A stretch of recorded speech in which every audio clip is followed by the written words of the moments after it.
مگر اللہ کے ساتھ وہ ٹوٹ کے محبت کرتے ہیں، شدید قسم کی محبت کرتے ہیں۔ اس آیت کی تفسیر میں انہوں نے حافظ ابن قیم نے کہا ہے کہ وہ ان سے محبت کرتے ہیں، اور یہ جو اللہ کا مقابل ہے نا، اندادا کا مطلب وہ کرتے ہیں کہ جو اللہ تعالیٰ کا انداد انہوں نے بنایا ہے نا، فَهَذَا نِدٌّ فِي الْمُحَبَّةِ، یہ صرف ان کے ساتھ بس محبت ہی تھی۔ اگلا جملہ تو سنیں تو پسینہ آ جائے آپ کو، حافظ ابن قیم کا، اگر میں سمجھا سکا تو۔ کہتے ہیں کہ اپنے خداؤں انداد کے ساتھ جو اللہ کے مقابل بنائے ہوئے ہیں، فہذا ندٌ فی المحبہ، فی المحبت، بس یہ صرف محبت ہی محبت ہے اور کچھ نہیں، انداد کے ساتھ بس محبت ہے۔ لا فی الخلق والربوبیت، باقی رہا ان کو خدا ماننا، انداد جو انہوں نے بنائے ہیں، محبت کے علاوہ ان کے بارے میں جو مشرکین کا عقیدہ تھا وہ یہ بالکل نہیں تھا کہ وہ یہ مانتے ہوں کہ انہوں نے کائنات کے اندر کوئی نکی سی چیز بھی پیدا کی، چھوٹی نکی، یہ میں کسی خاص وجہ سے کہہ رہا ہوں، نکی سی چیز بھی پیدا کی ہو، یہ نہیں ان کا عقیدہ تھا۔ پھر سن لیں ابن قیم کی عبارت، کہتے ہیں کہ ان کو اپنے خداؤں سے اللہ جیسی محبت تھی، اور یہ صرف محبت ہی تھی بس۔ باقی رہا یہ مسئلہ کہ انہوں نے کچھ بنایا ہے، لا فی الخلق، یہ تو ہو ہی نہیں سکتا، یہ نہیں ان کا عقیدہ تھا کہ وہ ان کو کسی چھوٹے یا بڑے معاملے میں خالق مانتے ہوں۔ والربوبیت، اور دوسرا رب جو ہے اس کا مطلب ہوتا ہے ربوبیت، عطا فرمانے والا، پیدا کرنے والا، لوگوں کی ضرورتوں کو پورا فرمانے والا۔ جیسے قرآن کریم میں ماں باپ کو رب کہا گیا ہے۔ کیوں رب کہا گیا ماں باپ کو؟ کہ وہ بچوں کی ہر ضرورت کو پورا کرتے ہیں۔ تو جیسے رب کا معنی ہو گیا پورا، ضرورتیں پوری کرنے والا۔ تو وہ کہتے ہیں مشرکین اپنے خداؤں سے محبت تو کرتے تھے، مگر یہ قطعی نہیں مانتے تھے کہ وہ مشرکوں کی کسی ضرورت کو ذرہ برابر پورا کرتے ہوں۔ نہ نہ نہ نہ نہ نہ نہ، مشرک یہ نہیں مانتے تھے کہ ان کی کسی ضرورت کو وہ پورا کرتے ہیں، نہ تکلیف، نہ مصیبت، نہ صحت، نہ شفاعت، نہ رزق، یہ نہیں وہ مانتے تھے۔ والربوبیت، اور پھر آگے اس کی تفسیر جو ابن قیم نے کی ہے وہ تو حیران کن ہے۔ وہ کہتے ہیں سن لو، مشرکوں کو اپنے خداؤں انداز سے فقط محبت تھی، مگر یہ نہیں تھا کہ انہوں نے کچھ پیدا کیا ہے یا لوگوں کی ضرورتوں کو پورا کرتے ہیں، نہ۔ آگے کہتے ہیں ایسا مشرک جو یہ سمجھے کہ ان خداؤں میں سے کسی نے کچھ پیدا کیا ہے یا کسی کی ضرورت کو تھوڑا بہت پورا کرتے ہیں، فَإِنَّ أَحَدًا مِنْ أَهْلِ الْأَرْضِ لَمْ يُثْبِتْ هَذَا النِّدَّ فِي الرُّبُوبِيَّةِ۔ وہ کہتے ہیں ہمارے لوگ، یعنی ابن قیم کے لوگ، ابن تیمیہ کے، ہم نے روئے زمین کو چھان مارا ہے، چھان مارا روئے زمین کو، پوری خدا کی زمین پر، نہ مشرق میں، نہ مغرب میں، نہ جنوب میں، نہ شمال میں، نہ اب نہ تب، پہلے کبھی کوئی بندہ ایسا پیدا ہی نہیں ہوا اس روئے زمین پر کہ جو یہ مانتا ہو کہ وہ مشرک یہ مانتے ہیں، ان میں سے سارے مشرک نہیں، وہ کہتا ہے ایک بندہ بھی مشرکوں میں سے یہ نہیں مانتا تھا کہ ربوبیت کے اندر، یعنی دکھ پہنچانا یا سکھ پہنچانا، اولاد دینا یا بے اولاد رکھنا، بھوکا رکھنا یا رزق دینا، پیاسا رکھنا یا پینے کے لیے کچھ عطا کرنا، اس قسم کی ربوبیت والی ند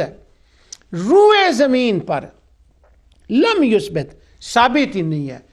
اب اس کا مطلب ظاہر ہے نہ قرآن سے نہ حدیث سے یہ کہیں ثابت نہیں ہے کہ انہوں نے کبھی کسی کے بارے میں یہ عقیدہ رکھا ہو خالق ہونے کا، مدبر ہونے کا، تکلیف دینے کا، مصیبت دینے کا، شفا دینے کا، صحت دینے کا. ناظرین میں سے شاید کوئی سوچے کہ یہ کھلوئی کی آیت ہے، جو اگلی بات میں نے کرنی اس کے لیے بیٹے کھڑا ہوا ہوں میں یہاں پر. وہ کہتے ہیں نہیں، کوئی بندہ نہیں روئے زمین پر بخلاف الند المحبہ.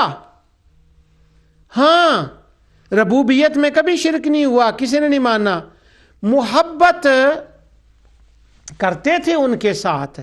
فَإِنَّا اکثر اہل الارض قد اتخذوا من دون اللہ انداد فی الحب والتعظیم. وہ کہتے ہیں ہم نے چھان ماری ہے رب کی زمین، کوئی نہیں ملا جو اپنے خداؤں کو نفع نقصان دینے والا مانتا ہو، رب مانتا ہو. ہاں جن کو ہم نے اللہ کی زمین پہ دیکھا ہے انہوں نے اللہ کے مقابل بنائے ہیں. لفظ نوٹ کر لیں، اندادا قرآن کریم میں ہے اندادا. انہوں نے یہ مقابل بنائے ہیں اللہ تعالیٰ کے. اور کس چیز میں مقابل بنائے ہیں؟ فی الحب والتعظیم.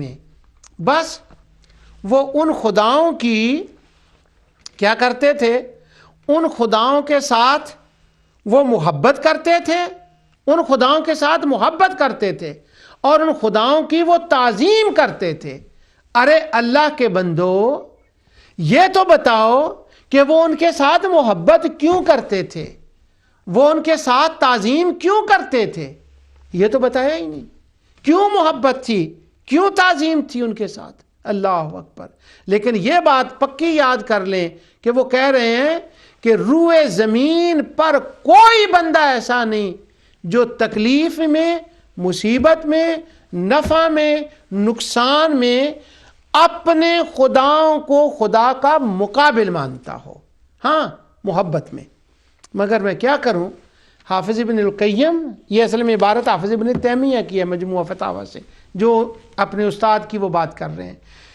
یہاں وہ یہ وضاحت نہ کر سکے کہ آخر وہ محبت کیوں کرتے تھے، وہ ان کی تعظیم کیوں کرتے تھے. وہ سبب محبت اور سبب تعظیم یہ نہ کوئی تلاش کر سکا. 700 سال کے اندر مشرکوں کی حمایت میں، مشرکوں کی مدد میں، ان کی اعانت میں، مشرکوں کی تعریف و توصیف میں جتنی توحید کے نام پر کتابیں لکھی گئی ہیں، مجھے کم از کم ایک کی کتاب نہیں ملی یا ایک بندہ نہیں ملا جو مجھے یہ بتا سکے کہ اگر وہ ان کو نہ خالق مانتے تھے، نہ مدبر مانتے تھے، نہ نافع مانتے تھے، نہ دار مانتے تھے، نہ فائدہ نقصان کی ان سے کچھ ان کو ملتا نہیں تھا، نہ ان کو وہ توقع ان کے ساتھ رکھتے تھے، تو پھر یہ محبت کس باب میں کرتے تھے؟ کیا چیز تھی جس کے وجہ سے وہ محبت کرتے تھے؟ چونکہ حافظ ابن تیمیہ نے، حافظ ابن قیم نے اس کی کوئی وجہ نہیں لکھی، اس لیے میں اس کا ترجمہ یہ کرتا ہوں کہ وہ ان سے محبت کرتے تھے مگر ان کو خالق، مالک، مدبر، رازق نہیں سمجھتے تھے، بس ویسے ہی محبت کرتے تھے. اب ویسے ہی محبت ہوگی اس حساب سے. میں اب اس میں کیا جاؤں، اس بات کو آپ کو کیا بتاؤں. لیکن اب یہ جو بات ہے کہ وہ ربوبیت میں شریک کرتے تھے کہ نہیں، اب اس کا میں آپ کو قرآن سے پڑھ کر سناتا ہوں. آئیں شروع کرتے ہیں اس بات کو. پچھلی بار پروگرام میں نے بات یہ شروع کی تھی کہ اگر وہ اللہ تعالیٰ کو لَيَكُونُ اللہ کہنے میں سچے تھے تو اللہ کی بیوی کیوں بنائی، اس کی ذات میں کیوں شرک کیا؟ اللہ کی بیٹیاں کیوں بنائی، اللہ کی بیٹے کیوں بنائے، نعوذ باللہ من ذالک. اور سورہ قل هو اللہ کا کیا مطلب ہے؟ بھائی دوے میں چلتے چلتے جو اللہ تعالیٰ کی ذات کے ساتھ، لفظ اللہ کے ساتھ قرآن میں شرک آیا، شرک کا لفظ آیا، وہ چند مقامات میں آپ کو بتا دیتا ہوں. پھر میں واپس اس مضمون پر آتا ہوں کہ مشرکین اپنے خداؤں کے ساتھ محبت فیشنی نہیں کرتے تھے، وہ ان کو مؤثر مانتے تھے، فائدہ نقصان کا مالک مانتے تھے۔ یہ کہتے ہیں نا کہ کبھی کو بندہ ہمیں تو ملا ہی نہیں، آپ کو نہیں ملا، میں دکھاتا ہوں، قرآن سے دکھاتا ہوں کہ کیا مانتے تھے وہ مؤثر والی بات میں بعد میں کرتا ہوں۔ اب میں 2-3 آیتیں آپ کو بتاتا ہوں۔ اللہ دیکھیں وہ ذات کے ساتھ شرک کر رہے ہیں، اللہ کی ذات کے ساتھ۔ تو یقولون اللہ میں صادق کیسے ہو گئے یہ کہنے میں؟ ان اللہ لا یشرک بہ، اللہ تعالی معاف نہیں فرماتا جو اس کے ساتھ کسی کو شریک کرتا ہے۔ کس کے ساتھ؟ ان اللہ، اللہ کے ساتھ۔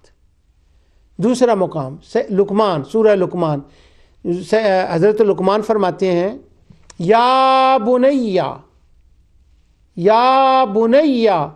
لا تشرک باللہ، اے میرے بیٹے اللہ کے ساتھ کسی کو شریک نہ کر۔ یہ ہے شرک، یہ میں آتے میں پڑھوں گا آگے جا کر، آج میں صرف ہنٹس دے رہا ہوں۔ یا بنیا لا تشرک باللہ۔ سیدنا یوسف علیہ السلام فرماتے ہیں واتبعت ملۃ آبائی ابراہیم و اسحاق و یعقوب، میں اس ملت کو ماننے والا ہوں جو یہ کہتے تھے ما کان لنا ان نشرک باللہ، اللہ کے ساتھ کسی کو شریک نہیں کرنا۔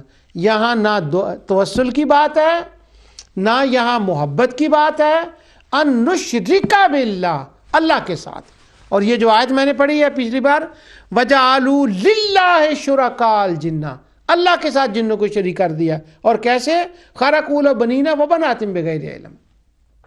لفظ اللہ کے ساتھ شرک قرآن کریم میں آپ دیکھیں، سورہ انعام آیت 14، سورہ اعراف 33، سورہ یوسف 38-39، سورہ رعد، نساء، لقمان، مؤمن، ابراہیم، سورہ نساء، سورہ زخرف، سورہ جن، سورہ بقرہ، یونس، بنی اسرائیل، سورہ کہف، سورہ مریم، انبیاء، سورہ اخلاص، سورہ فرقان، سورہ مومنون، سورہ زمر، سورہ زخرف، سورہ صافات، سورہ انعام، یہ جبھی میں نے وجہ اللہ، ان ساری آیتوں میں لفظ شرک اللہ کی ذات کے ساتھ۔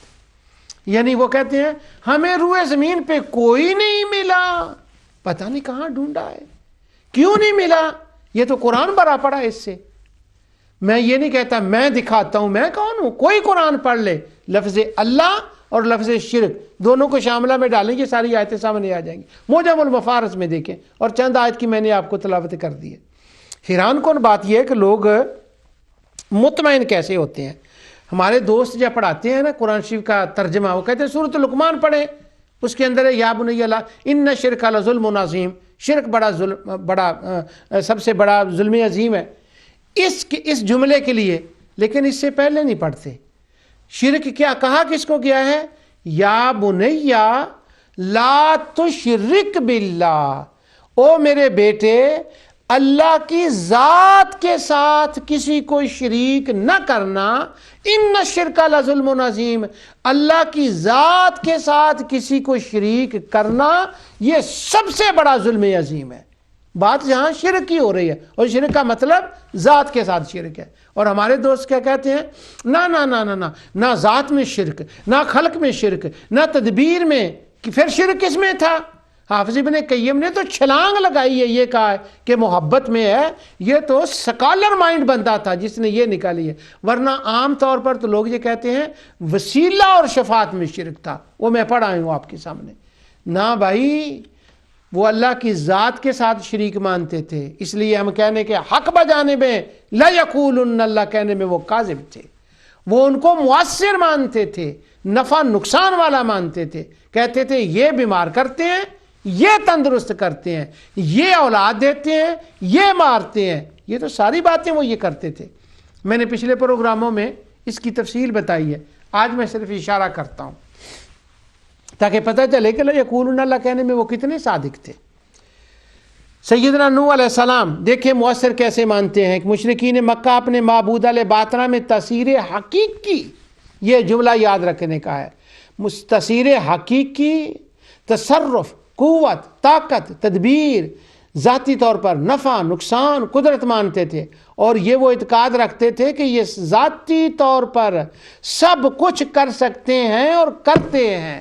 حافظ ابن قیم تو کہتے ہیں نا، روئے زمین پر کوئی بندہ نہیں گزرا جو یہ مانتا ہو، وہ کہتے ہیں روئے زمین پر کوئی بندہ نہیں گزرا۔ حافظ ابن تیمیہ نے بھی یہی کہا، یہی انہوں نے ان کی عبارت کو حافظ ابن القیم نے کوٹ کیا ہے۔ اب میں قرآن کی آیت آپ کو سناتا ہوں۔ سیدنا نوح علیہ السلام، اللہ تعالیٰ فرماتا ہے وَاتْلُ عَلَيْهِمْ نَبَأَ نوح، ان کو ذرا قرآن کی تلاوت کر کے بتائیں قصہ نوح کے بارے میں، تاکہ مثلا اگر کوئی کہتا ہو کہ روئے زمین پر ہمیں کوئی نہیں ملا تو دکھائیں قرآن سے۔ وَاتْلُ عَلَيْهِمْ نَبَأَ نوح، تلاوت کریں، ان کو نوح کا قصہ سنائیں۔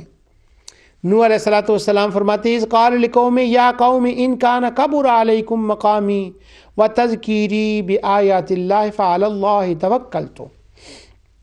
آپ نے فرمایا، قوم سے کہا ہے میری قوم، اگر میرا کھڑا ہونا، کھڑے ہو کر تقریر کرنا اور اللہ کی آیتوں کو سنانا، اور میرا تمہیں نصیحتیں کرنا تم پر مشکل گزر رہا ہے، گراں گزر رہا ہے، اور میرا یہ نصیحت کرنا ڈرانا، تو پھر تم مجھ سے اگر تنگ آ چکے ہو تو تم ایسا کرو، وَتَذْكِرِ بِأَفْعَالِ اللَّهِ تَوَكَّلْتُ، فرماتے ہیں کہ میں اللہ سبحانہ و تعالیٰ کی ذات پر توکل کرتا ہوں، میرا صرف وہ یعنی اس کی ذات پہ بھروسہ کر کے میں اگلی بات کہہ رہا ہوں۔ ہم یہ کہتے ہیں جب بھی کوئی بات کریں تکبر میں نہ کہیں، نوح علیہ السلام سے سیکھیں۔ فرماتے ہیں یہ جو میں تمہیں چیلنج دینے لگا ہوں نا، یہ میں اپنی ذات پہ نہیں، توکلت علی اللہ، اس کی ذات پہ بھروسہ کر کے چیلنج کرنے لگا ہوں تمہیں۔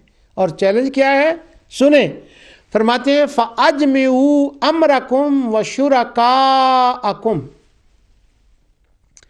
تم ایسا کرو، تم سب اکٹھے ہو جاؤ اور جو کچھ تم نے کرنا ہے نا وہ کر لو تم نے، وَشُرَكَاءَكُمْ، اور اپنے خداؤں کو بھی بلا لو، اور وہ کوئی یہ نہ کہیں کہ جی ہم کچھ نہیں کر سکے، ان کو بھی بتا لو، پختہ ارادہ کر لو، پوری تدبیریں کر لو، کوئی چیز مخفی نہ رہے، میرے ساتھ کٹھے ہو جاؤ، اور جو کچھ تم نے میرا بازو توڑنا ہے نا وہ توڑ لو، تم اور تمہارے شریک، تمہارے خدا دونوں اکٹھے ہو کر مجھ سے کر لو جو کرنا ہے۔ ثم اقضوا الی ولا تنظرون، جو آئے کر لو، کر گزرو، اور میرا لحاظ نہ کرنا، یہ نہ سمجھنا کہ ہم نے ذرا نا ترس کھا کے چھوڑ دیا ہے، نہ تم مجھ پہ ترس کھاؤ اور نہ تمہارے جو خدا ہیں نا وہ مجھ پہ ترس کھائیں، جو تم نے کرنا ہے کر لو۔ یہ ایک بات، یہ تو لیونگ ان کے لیے ہے، انسانوں کے لیے، اور رہی تمہارے خداؤں کی بات، شرکاکم، ان سے بھی کہو۔ اب سوال یہ پیدا ہوتا ہے، سیدنا نوح علیہ السلام پہلے رسول ہیں، شرع لکم من الدین ما وصی بہ نوحا، پہلے رسول ہیں نوح علیہ السلام، اور وہ فرما یہ رہے ہیں کہ اپنے خداؤں سے کہو جو تم نے کرنا ہے میرا کر لو، مجھے نقصان پہنچا دو اور میرا مہلت نہ دو، میرا لحاظ نہ کرنا۔ یہ پہلے رسول، اولو العزم رسول تبلیغ کر رہے ہیں مشرکین کے خلاف، مگر نعوذ باللہ ان کو اتنا بھی اندازہ نہیں کہ میں ان کو کہہ رہا ہوں اپنے خداؤں کو لے آؤ، انہوں نے جو میرا بگاڑنا ہے بگاڑ لو۔ یہ تو مانتے ہی نہیں ہیں کہ ان کے خدا کچھ کر سکتے ہیں، یہ تو ویسے ہی ان سے محبت کر رہے ہیں بیچارے، ان کے خداؤں نے میرا کیا کرنا ہے، یہ تو مانتے نہیں ان کو۔ اس کا مطلب یہ نکلا کہ نوح علیہ السلام کی قوم مانتی تھی کہ ہمارے خدا تمہاری ٹانگیں توڑ دیں گے، تمہیں بیمار کر دیں گے، تمہیں نقصان پہنچائیں گے۔ اس لیے نوح علیہ السلام نے جب یہ فرمایا انی توکلت علی اللہ، میں اپنے رب پہ بھروسہ کرتے ہوئے یہ بات کہتا ہوں، فَأَجْمِعُوا أَمْرَكُمْ وَشُرَكَاءَكُمْ، تم بھی جمع ہو جاؤ، کٹھے ہو جاؤ، اور تمہارے یہ خدا بھی، وَشُرَكَاءَكُمْ، وسیلہ نہیں، وَشُرَكَاءَكُمْ، تمہارے جن کو تم نے شریک بنا رکھا ہے۔ اب نوح علیہ السلام کو اتنا بھی پتہ نہیں تھا کہ یہ تو ان کو وسیلہ مانتے ہیں اور میں ان کو شریک بنوا رہا ہوں، نہیں، نوح علیہ السلام کو پتا تھا کہ یہ کیا مانتے ہیں، یہ ان کو متصرف مانتے ہیں، ان کے اندر قدرت مانتے ہیں، اس لیے نوح علیہ السلام نے فرمایا جاؤ ان سے کہنا ہے جو کر لو۔ جس سے یہ ثابت ہو گیا کہ یہ نہیں کہ ڈھونڈنے سے کوئی ہمیں بندہ نہیں ملا، یہاں تو بندوں کی لائن لگ گئی ہے، پورے قوم نوح کی لائن لگ گئی ہے۔ اور کوئی بندہ کہہ دے کہ جی ترجمہ غلط کر دیا، آپ کو پتہ میں اس بات سے بڑا ڈرتا رہتا ہوں، ترجمہ پتر غلط نہیں کیتا، یہ ترجمہ جو میں نے کیا ہے، یہ میں نے کیا ہے ترجمہ کسی سے، ایسر التفاسیر ابو بکر الجزائری سے، تفسیر کشاف زمخشری سے، طنطاوی سے، سمرقندی سے اور امام بغوی سے، جن کے بارے میں ابن تیمیہ نصیحتیں کرتے ہیں ان کی بات مانا کرو، اور امام ابن جریر الطبری سے، جن کے بارے میں حافظ ابن تیمیہ کہتے ہیں روئے زمین پر ایسی تفسیر نہیں لکھی گئی، اور امام فخر الدین رازی سے، اور آپ کے کیا چھپاؤں گھر کی بات ہے ابن کثیر سے۔ اب ابو بکر الجزائری، ابن کثیر، یہ دو بندے ہو گئے، یہ تو ہمارے دوستوں میں سے ہو گئے، اور باقی رہ گئے امام بغوی، وہ تو بغوی ہیں، اور طبری تو طبری ہیں۔ ان سب نے اس آیت کی تفسیر میں یہ بات لکھی ہے کہ نوح علیہ السلام نے یہ بات ان سے اس وقت کہی تھی، آپ نے فرمایا فَاجْتَمِعُوا أَنْتُمْ وَشُرَكَاؤُكُمْ مِنَ الْأَصْنَامِ الَّذِينَ تَدْعُونَهُمْ، انہوں نے کہا ان بتوں کو، خداؤں کو اکٹھا کر لو اور ان سے کہو جو میرا کرنا ہے وہ کر لو، جس مصیبت میں تم نے مبتلا کرنا ہے وہ کر لو، وَافْعَلُوا مَا تَسْتَطِيعُونَ، نہ تم مجھے نقصان پہنچا سکتے ہو، نہ تمہارا خدا میرا کچھ بگاڑ سکتے ہیں۔ اب سوال سمجھنے والا یہ ہے کہ وہ تو مشرک تو حافظ ابن قیم کے بقول، حافظ ابن تیمیہ کے بقول، علی بن خدیر کے، ابو بکر الجزائری کے بقول، مشرک تو ان کو متصرف نہیں مانتے۔ مشرکوں نے کب کہا تھا کہ یہ کچھ کر سکتے ہیں؟ ارے نہیں، وہ کہتے تھے یہ کر سکتے ہیں، تبھی تو نوح علیہ السلام کو انہوں نے تھریٹ کی تھی، اور تبھی تو نوح علیہ السلام نے فرمایا تھا جاؤ جو ان سے کہنا ہے وہ کر لو۔ اب میں دوسرا حوالہ آپ کے سامنے پیش کرتا ہوں، ٹائم گزر جائے گا ورنہ نوح علیہ السلام کے سارے حوالے ان کی قوم کے میں بات کروں۔ سیدنا ابراہیم علیہ السلام، اللہ تعالیٰ فرماتا ہے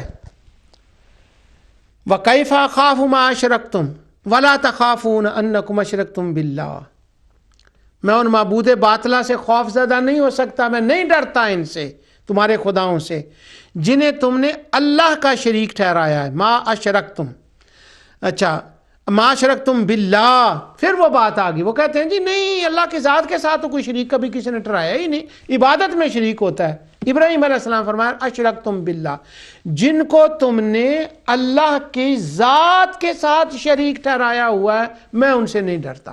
اب سوچنے کی بات یہ ہے کہ کیا ابراہیم علیہ السلام نے ویسے ہی فیشن کے طور پر، یا ان کو جوش آ گیا تھا خلیل اللہ علیہ السلام کو، انہوں نے کہہ دیا میں تمہارے خداؤں سے نہیں ڈرتا، ایسے ہی جوش میں ہی کہہ دیا، پتہ ہی نہیں چلا ان کو کہ میں کیا کہہ رہا ہوں۔ وَلَا أَخَافُ مَا تُشْرِكُونَ بِهِ، اور میں نہیں ڈرتا تم سے، تمہارے ان خداؤں سے جن کو تم نے اللہ کے شریک۔ دو آیتوں میں سورہ 80 اور 81 دونوں میں ابراہیم علیہ السلام فرما رہے ہیں میں نہیں ڈرتا، بھی جو تم نے کرنا ہے وہ کر لو، یہ میرا کچھ نہیں کر سکتے۔ بلکہ اگر سوچا جائے نا تو ابراہیم علیہ السلام نے جو بت توڑے تھے نا، یہ اسی انہی باتوں کا جواب تھا۔ وہ کہتے تھے یہ کر دیں گے، یہ ٹانگ توڑ دیں گے۔ ابراہیم علیہ السلام نے فرمایا میں نے سب کا بیڑا غرق کر دیا، ان کا تو ہاتھ ہی نہیں اٹھا، آج پوچھیں ان سے ان کے ساتھ کس نے یہ کیا کیا۔ اس کا ابراہیم علیہ السلام نے کیوں کہا میں ان سے نہیں ڈرتا؟ اب میں اپنی طرف سے ترجمہ نہیں کرتا، میں شوکانی کی فتح القدیر اپنی تفسیر پڑھ رہا ہوں اپنے دوستوں کی، نام عبارت میں صرف ایک سے پڑھوں گا، نام میں سارے لے دیتا ہوں آپ کو۔ شوکانی کہتے ہیں کہ وَلَا أَخَافُ مَا تُشْرِكُونَ بِهِ، ابراہیم علیہ السلام نے کب کہا تھا کہ میں ان سے نہیں ڈرتا؟ فیشنی طور پر ہی نہیں، کہتے ہیں قَالَ هَذَا لَمَّا خَوَّفُوهُ مِنْ آلِهَتِهِمْ، وہ ابراہیم علیہ السلام کو ڈرا رہے تھے، دھمکیاں دے رہے تھے، دھمکا رہے تھے۔ وہ کہتے تھے ابراہیم ہمارے خداؤں سے بچ جاؤ، بِأَنَّهَا سَتَغْضَبُ عَلَيْهِ وَتُصْبِحُ بِمَكْرُوهِ، وہ کہتے تھے ڈر جا، بچ جا ہمارے خداؤں سے، جب یہ غصے میں آئیں گے نا تو پتہ کیا کریں گے؟ تمہیں ایسی مصیبتیں پہنچائیں گے، بازو توڑ دیں گے، ہاتھ توڑ دیں گے، ٹانگیں توڑ دیں گے۔ تو جب ان مشرکوں نے ابراہیم علیہ السلام کو اپنے خداؤں کے خوف کی، ان کے غضب کی دھمکیاں دیں، ان کو ڈرایا، تو اب خلیل اللہ اس کے جواب میں بولتے ہیں، فرماتے ہیں وَلَا خَافُ مَا تُشْرِكُونَ بِهِ، آگے فرماتے ہیں وَكَيْفَ أَخَافُ مَا أَشْرَكْتُمْ بِهِ، نہیں ڈرتا میں۔ نوح علیہ السلام کو ان کی قوم نے ان کے خداؤں سے ڈرایا، ابراہیم علیہ السلام کی قوم کو ان مشرکوں نے اپنے خداؤں کے غضب سے ڈرایا کہ یہ ٹانگیں توڑ دیں گے، یہ کر دیں گے۔ اور میں عبارت پڑھ رہا ہوں قاضی شوکانی کی، آگے کہتے ہیں لما خوفوا بہ، یہ ابراہیم نے فیشنی طور پہ کلام نہیں کیا، انہوں نے ڈرایا دھمکایا تھا۔ اب ہمارے دوست کہتے ہیں ہمیں تو کبھی روئے زمین پر کوئی بندہ نہیں ملا جو یہ مانتا ہو کہ ان کے خدا کچھ ربوبیت میں کر سکتے ہیں، ہاں نہیں ملا، لیکن قرآن میں تو مل جاتا ہے نا۔ میں کوئی پھونڈ نہیں مارتا کہ میں دکھاتا ہوں، قرآن میں تو لکھا ہوا ہے نا۔ تو وہ کہتے ہیں، پھر میں پڑھتا ہوں کہ قال ھذا لما خوفوا من آلہتہم بانھا ستغضب علیہ وتصبح بمکروہ، وہ ڈراتے تھے، دھمکاتے تھے ان کے غضب سے بچ جاؤ۔ اب یہ پڑھی ہے میں نے عبارت شوکانی سے، لیکن ساتھ میں 2-4 نام اور بتا دیتا ہوں، سب تفسیروں میں آپ کو مل جائے گا، لیکن ایک تفسیر اور سن لیں۔ ایسر التفاسیر ابو بکر الجزائری، یعنی حیران کن بات یہ ہے کہ ایک آیت کی تفسیر میں ابو بکر الجزائری یہ کہہ رہے ہیں کہ جی وہ لا ربا سوا ہو، وہ کسی کو نہیں مانتے تھے۔ یہ پچھلی آیت کی تفسیر میں وہ کہہ رہے ہیں کہ وہ موحد تھے ربوبیت میں، ورب کل شے یعتقدون ان اللہ رب کل شے ولا رب سوا ہو، وہ نہیں مانتے تھے ربوبیت میں کسی کو نہیں۔ اور یہاں وہ خود کہہ رہے ہیں کہ قال ھذا لما خوفوا من آلہتہم بانھا ستغضب علیہ وتصبح بمکروہ، وہ کہہ رہے تھے ان کی چال سے بچ جاؤ، بمکروہ، یہ غضب میں آ گئے تو قید میں آ گئے، بیڑا غرق کر دیں گے۔ یہی اثر و تفسیر ابو بکر الجزائری سے پڑھ رہا ہوں۔ امام طبری نے اس کی تفسیر کے اندر یہ لکھا، ابن کثیر نے یہ لفظ لکھے، اور فخر الدین رازی انہوں نے یہ لکھے، اور اسد ابو حامد نے لکھے، علامہ سمرقندی۔ بس بہت ہو گیا، آگے میں چلتا ہوں۔ اب میں بتا کہتے ہیں کوئی ہمیں روئے زمین پہ نہیں ملا جو یہ مانتا ہو۔ اب میں نے پچھلی بات میں دہراؤں آپ کو، اس وقت میں نے آپ کو کہا تھا کہ کوئی مجھے ناظرین میں سے کہے گا یہ تو لے کے ہی بہ گیا ابن قیم دی عبارت نو، اس لیے لے کے بیٹھا تھا کہ میں ذہن نشین یہ بات کرانا چاہتا تھا کہ وہ کہتے ہیں نفع نقصان کے بارے میں کبھی روئے زمین پر کسی مشرک نے ماننا ہی نہیں۔ اگر ماننا نہیں تو خلیل کیا کہہ رہے ہیں، ابراہیم علیہ السلام کیا کہہ رہے ہیں؟ کیا ابراہیم علیہ السلام کو اتنا بھی نہیں پتا تھا کہ یہ تو ربوبیت میں شریک نہیں کرتے، یہ تو مانتے ہیں کہ یہ کچھ کر نہیں سکتے، تو وہ کہتے ہیں وَلَا خَافُ مَا تُشْرِكُونَ بِهِ، جن کو تم نے اللہ کا شریک بنایا میں ان سے نہیں ڈرتا۔ یہ کیوں کہا؟ یہ اس کی وضاحت ترجمہ میں نے کر دیا۔ اب قرآن کی دوسری آیت سنیں نا جی۔ اچھا، اب یہاں میں سوال کرتا ہوں، اللہ تعالیٰ فرماتا ہے اگر ان سے آپ پوچھیں لا یقولن اللہ، تو یہ کہیں گے سب کچھ اللہ کرتا ہے، ایک طرف یہ اور ایک طرف وہ، تو آپ بتائیں وہ لا یقولن اللہ کہنا میں صادق ہوئے یا کاذب ہوئے؟ اب سنی کون ہوا؟ اب سنی کون بنتا ہے؟ وہ کہتے ہیں، انہوں نے کہا تھا اما اہل السنت فیقولون ہم یقرون بالقلب واللسان، وہ اندر باہر سے اللہ کو خالق مدبر مان رہے ہیں اور صرف اللہ کو مان رہے ہیں۔ سنی وہ ہوتا ہے۔ اب ذرا بتائیں، اسے پتہ نہیں وہ بیچارہ کیا کہہ بیٹھا۔ نوح علیہ السلام سنی تھے کہ نہیں؟ ابراہیم علیہ السلام سنی تھے کہ نہیں؟ وہ کہتے ہیں اہل البدع یہ مانتے ہیں۔ اب یہاں کون بدعتی بن رہا ہے؟ شوکانی بدعتی بن رہا ہے، ابن کثیر بدعتی بن رہا ہے، طبری بن رہا ہے، امام فخر الدین رازی کا تو چلو بدعتی انہوں نے پہلے بھی کہا ہوا ہے، اسد حامد بن رہے ہیں۔ کن کو بدعتی بنا؟ امام طبری کو کہیں گے، جن کے بارے میں علامہ ذہبی کہتے ہیں ان کی تفسیر حاصل کرنے کے لیے اگر کوئی عرب سے چائنا تک کا سفر کرے پوری دنیا کا تو یہ سستا ہے۔ ابن تیمیہ کہتے ہیں روئے زمین پر طبری جیسا بندہ پیدا نہیں ہوا۔ ابن کثیر کہتے ہیں روئے زمین پر جیسا بندہ پیدا نہیں ہوا۔ ان کو بدعتی کہیں گے کن کن کو بدعتی کہو گے؟ اب یہ کہہ رہے ہیں کہ وہ ان کو مؤثر مانتے تھے، وہ متصرف مانتے تھے، وہ دار ان کو مانتے تھے۔ ایک آیت اور سنیں قرآن کریم کی، اللہ اکبر۔ حضرت ہود علیہ السلام، نوح کے بعد حضرت ہود کا ذکر، ہود ذکر ہے ہود کا، اور سورت بھی ہود۔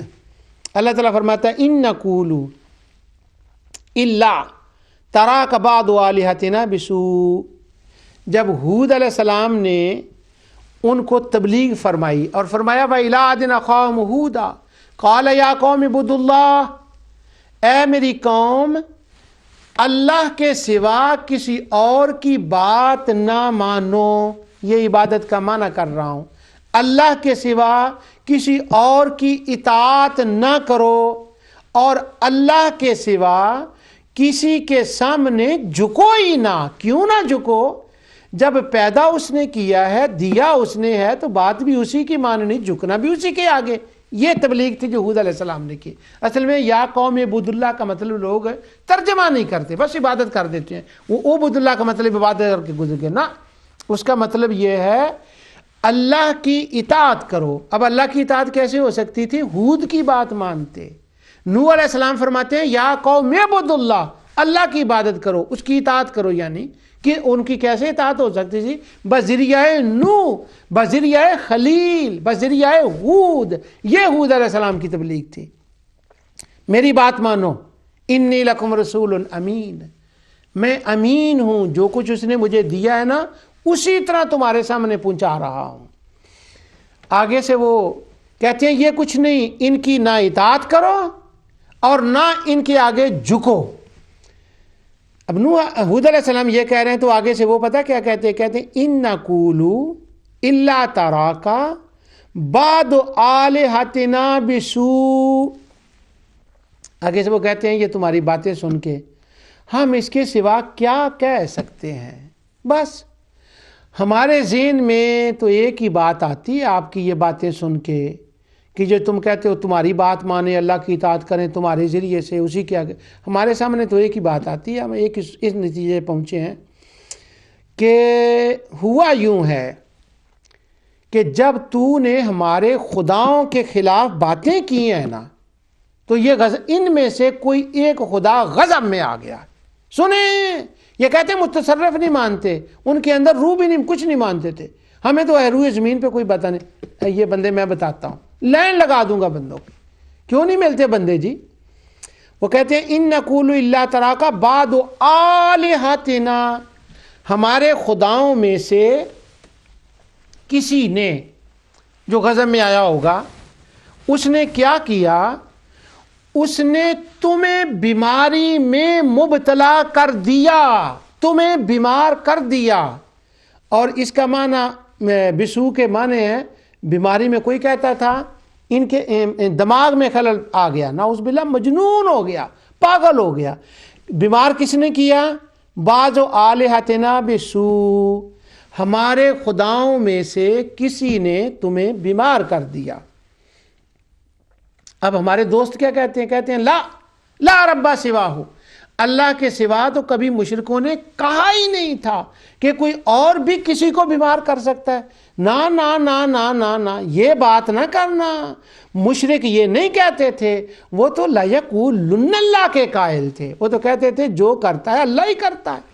اگر یہ اس بات میں وہ صادق تھے، یہی کہتے تھے، ابھی تو وہ میں آیتیں پڑھ کے بتاؤں گا کہ اس آیت کے بعد کیا لکھا ہے، اور کچھ میں نے حوالے دے دیے مفتی مختار صاحب اور مفتی احمد یار خان نعیمی رحمۃ اللہ علیہ، مرزا مظہر جانا رحمۃ اللہ علیہ کے حوالے سے کچھ باتیں میں نے کی ہیں۔ ابھی تو میں آیتیں میں نے وہ پڑھنی ہے نا جی، کوئی بندہ نہیں تھا، یہ بندے نہیں ہیں۔ ان نقول الا تراکا بعض آلہتنا بسوء، ہمارے خداؤں میں سے کسی نے تمہیں دماغی خلل میں مبتلا کر دیا، بیمار کر دیا، بیماری میں مبتلا کر دیا۔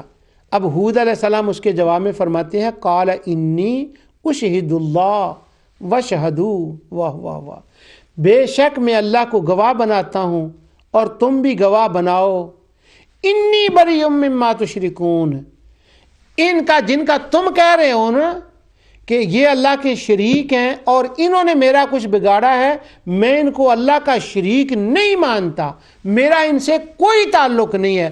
اب بے سو کو اور تشرکون کو جوڑے نا تو معنی یہ بنے گا وہ کہہ رہے ہیں انہوں نے کچھ کیا ہے۔ حود علیہ السلام کہتے ہیں میرا اللہ جو کرنے والا ہے، تم بھی گواہ ہو، جو میں گواہی دیتا ہوں، یہ مجھے کچھ نہیں کر سکتے، نہ انہوں نے کیا ہے اور نہ میں ان کو شریک مانتا ہوں۔ دونوں باتیں مسو کے ساتھ ملانے سے آ جاتی ہیں۔ اب لوگ کہتے ہیں جی نہیں، کوئی ہمیں نہیں ملا بندہ۔ اب میں عبارت یہ ابن کثیر سے پڑھنے لگا ہوں۔ ویسے یہ پہلے میں عبارت پڑھ دوں پھر بعد میں اہل علم کے نام بتاتا ہوں، تاکہ وہ جو کہتے ہیں نا انہوں نے کہا تھا وہ تو سنی ہی نہیں ہے جنہوں نے یہ لکھا، پھر ان کو بھی پتہ چل جائے یہ تو اہل بدعت ہے، تاکہ بدعت کا لفظ وہ میں نے پچھلے پروگرام میں کہا تھا بات لوگ کر دیتے ہیں سنبھال نہیں سکتے، اب پتر سنبھالو ذرا۔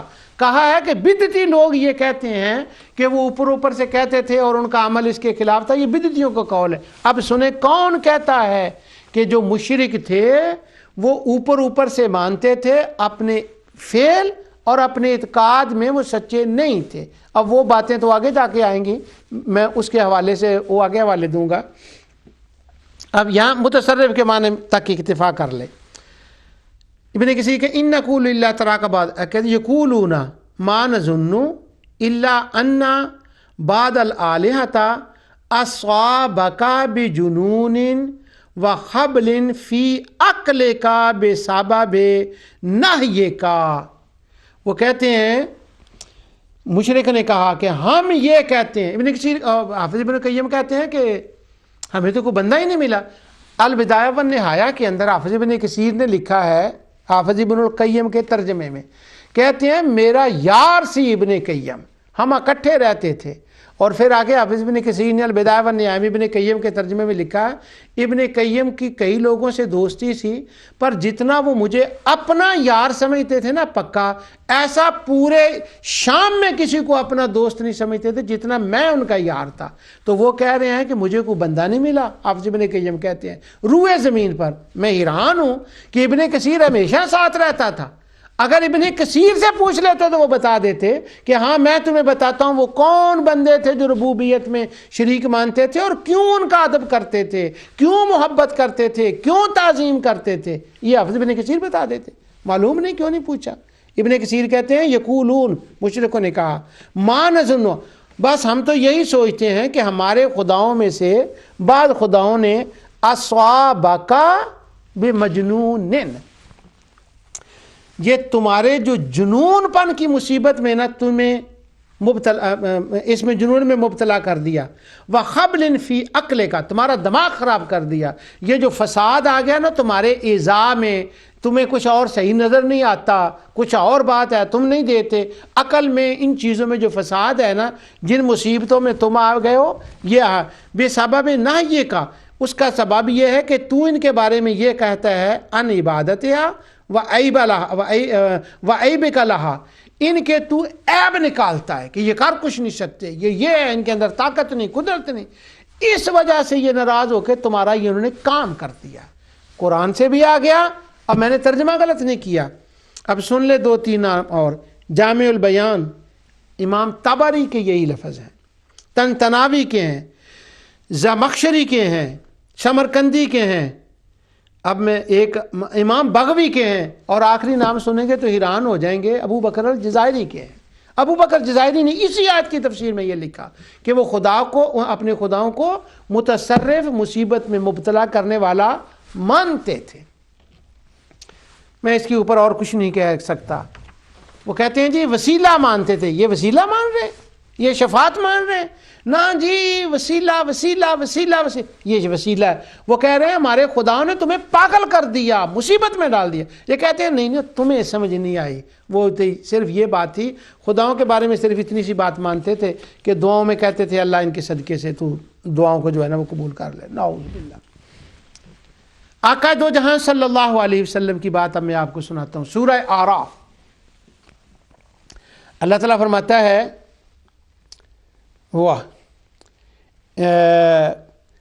وَإِن تَدْعُوا مِنَ الْهُدَىٰ لَا يَتَّبِعُكُمْ سَوَاءٌ عَلَيْكُمْ أَدَعَوْتُمُوهُمْ أَنْتُمْ صَامِتُونَ، یہاں سے یہ بات شروع ہوتی ہے، اور پھر اس کے بعد یہ بات چلتی ہے میں ساری آیتوں کو کس کو پڑھوں اور کس کو، مسئلہ یہ ہے کہ اللہ تعالیٰ فرماتا ہے یہ تمہارے بت کسی کام کے نہیں، کچھ نہیں کر سکتے. اور پھر آگے بتوں کا حلیہ بیان کیا. اعلیٰ ارجل، ان کے پاؤں ہیں جن سے، کیا ان کے پاؤں ہیں جن سے وہ چل سکیں، ہاتھ ہیں جن سے وہ، یعنی ہاتھ تو ہیں پر کچھ کر نہیں سکتے. پھر اللہ تعالیٰ ان کے بتوں کے حلیے کو بیان کرنے کے بعد فرماتا ہے کیا ان کے کان ہیں وہ سن سکیں. پھر فرمایا کل، اے میرے حبیب، یہ جن کے ہاتھ ہیں مگر ہل نہیں سکتے، یہ ان کی حقیقت ہے. اب پہلی بات اللہ نے وہ فرمائی با اعتبار حقیقت، کہ حقیقت یہ ہے کہ آنکھیں ہیں، وَتَرَاهُمْ يَنْظُرُونَ إِلَيْكَ وَهُمْ لَا يُبْصِرُونَ، دیکھ رہے ہیں آنکھیں پھاڑ پھاڑ کے مگر وہ تمہیں دیکھتے نہیں. یہ باتبار حقیقت ہے. فرمایا اب ان کے عقیدے کے مطابق ذرا تم ان کو تھریٹ کرو. تھریٹ کیوں کی؟ اس کی اگلی میں آیت پڑھوں گا آپ کو، وہ میں آیت آپ کو بتاتا ہوں. بلکہ اگر میں پہلے وہ آیت پڑھ دوں تو ذرا آسان ہو جائے گا. اللہ تعالیٰ فرماتا ہے الیس اللہ بکاف عبدا ویخوفونک بالذین من دونہ، یہ تمہیں ڈراتے ہیں اپنے خداؤں سے. جب انہوں نے حضور کو ان آنکھوں، ہاتھوں، پاؤں والے بتوں سے ڈرایا، کیا ڈرایا ہوگا میں اپنی طرف سے نہیں کہوں گا، ابن کثیر سے بتلاؤں گا، طبری سے. ڈرایا، حضور نے ان کو چیلنج کیا. فرمایا قل ادعوا شرکاءکم، اپنے خداؤں کو بلاؤ. نوح علیہ السلام نے کہا تھا تم اور تمہارے خدا. آقا دو جہاں صلی اللہ علیہ وسلم فرماتے ہیں قل ادعوا، بلاؤ ان کو، شرکاءکم، اپنے خداؤں کو جن کو تم نے اللہ کہا. وسیلہ نہ نہ نہ نہ نہ نہ، وسیلہ نہیں. قل ادعوا شرکاءکم، جن کو تم نے اللہ کا شریک بنا رکھا ہے ان کو بلاؤ. ثم کیدونی فلا تنظرون، پھر ایسا کرو کہ ان کو مجھے مہلت نہ دو، ان کو کہو جو تم نے کرنا ہے نا وہ میرا کر لو. وہ حضور کو ڈرا رہے ہیں، یہ کہتے ہیں نہیں وہ ان کو مؤثر تو نہیں مانتے تھے، وہ ان کو ڈرا رہے ہیں. اب حافظ ابن کثیر سے اور وہ ان کی ہے کہ وہ یخوفونک بالذین، یعنی المشرکون یخوفون الرسول ویتوعدون باصنامہم والہتہم التی یدعونها من دونہم جہلا منہم وضالا. میں معذرت چاہتا ہوں، باقی کے وہ حوالے میں نہیں پڑھ سکتا. حافظ ابن کثیر، طبری، زمخشری، رازی، ابو بکر الجزائری، سمرقندی، سب نے یہ الفاظ لکھے ہیں کہ وہ آقا دو جہاں صلی اللہ علیہ وسلم کو، مشرکین حضور علیہ السلام کو، اللہ کے رسول کو ڈراتے تھے اور وہ یہ کہتے تھے، دھمکی دیتے تھے اپنے بتوں کی کہ یہ تمہیں نقصان پہنچائیں گے. تو اللہ سبحانہ و تعالیٰ نے آقا دو جہاں صلی اللہ علیہ وسلم کو یہ فرمایا کہ تو یہ کہہ، کیا؟ ان ولی اللہ الذی نزل الکتاب وہو یتولی الصالحین، تم مجھے ان سے ڈراتے ہو، جو تم نے کرنا ہے کر لو، میری حفاظت وہ کرے گا جس نے مجھے کتاب دی ہے، اور جو اس کے دین کا کام کرتے ہیں ان کی وہی حفاظت فرماتا ہے. وہو یتولی الصالحین. حافظ ابن کثیر نے سورہ زمر کے اندر جہاں وہ یخوفون کہا، اس آیت کی تفسیر اور اس کی بعد والی آیت میں لکھا ہے کہ ابن حضرت عبداللہ بن عباس فرماتے ہیں احفظ اللہ یحفظک احفظ اللہ تجدوہ تجاہک، کہ اللہ سبحانہ و تعالیٰ نے آقا دو جہاں صلی اللہ علیہ وسلم کو فرمایا اللہ تیری حفاظت کرے گا اور اللہ حفاظت کرنے والا ہے، یہ کچھ نہیں کر سکتے. اب میرا سوال یہ ہے کہ ان تمام آیات سے واضح ہوا کہ مشرکین انبیاء علیہ السلام کو اپنے خداؤں کے خوف کی دھمکیاں دیتے تھے. سیدنا نوح علیہ السلام، ابراہیم علیہ السلام، ہود علیہ السلام کو دھمکیاں دیتے کہ ہمارے بت تمہارا بیڑا گرک کر دیں گے. خاص کر کے ہود علیہ السلام کو تو یہاں تک کہہ دیا کہ ہمارے خداؤں نے تمہیں پاگل کر دیا. اور امام طبری نے لکھا ہے کہ مشرکین حضرت ابراہیم علیہ السلام کو کہتے تھے کہ یہ ہمارے معبود تمہاری ٹانگیں توڑ دیں گے، نعوذ باللہ. ان سب دھمکیوں کے جواب میں یہ آیات نازل ہوئیں اور انبیاء علیہ السلام نے ان کے کہا. اب میں اپنی بات کو ختم کرتا ہوں 1 منٹ کے اندر. وہ کہتے ہیں کہ لا یقولن، اللہ کہنے میں وہ صادق تھے، یعنی وہ یہ کہتے تھے کہ اللہ کے سوا کوئی کچھ کر ہی نہیں سکتا. اگر اس میں وہ صادق تھے اور وہ واقعتاً یہی مانتے تھے تو اللہ کی ذات میں انہوں نے کیوں شریک کیا اور تدبیر میں کیوں شریک کیا، وہ یہ کیوں کہتے تھے انبیاء علیہ السلام کو کہ ہمارے خدا تمہارا یہ کر دیں گے، اور انہوں نے کر دیا، جیسے حضرت ہود علیہ السلام کو کہا۔ اب اس کے بعد کے کچھ واقعات بھی میں آپ کو انشاءاللہ اس کے بارے میں بتاؤں گا کہ مشرکین کا کیا عقیدہ تھا۔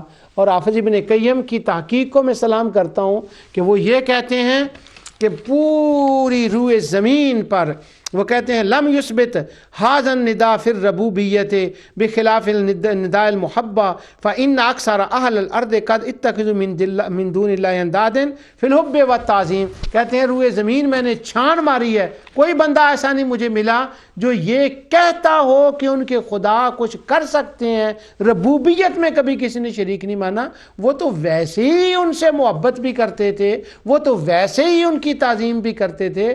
ارے ان کی تعظیم اس لیے کرتے تھے کہ وہ ڈرتے تھے کہ یہ ہمیں نقصان نہ پہنچائیں، اور محبت اس لیے کرتے تھے تاکہ یہ ہمیں انعامات دیں۔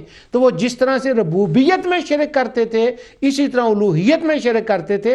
الوہیت میں شرک کرتے ہی اس لیے تھے کہ پہلے ان کی ربوبیت میں وہ شرک کرتے تھے۔ جو کچھ میں نے کہا اللہ عز و جل سے قبول فرمائے۔ وما علیہ الا البلاغ۔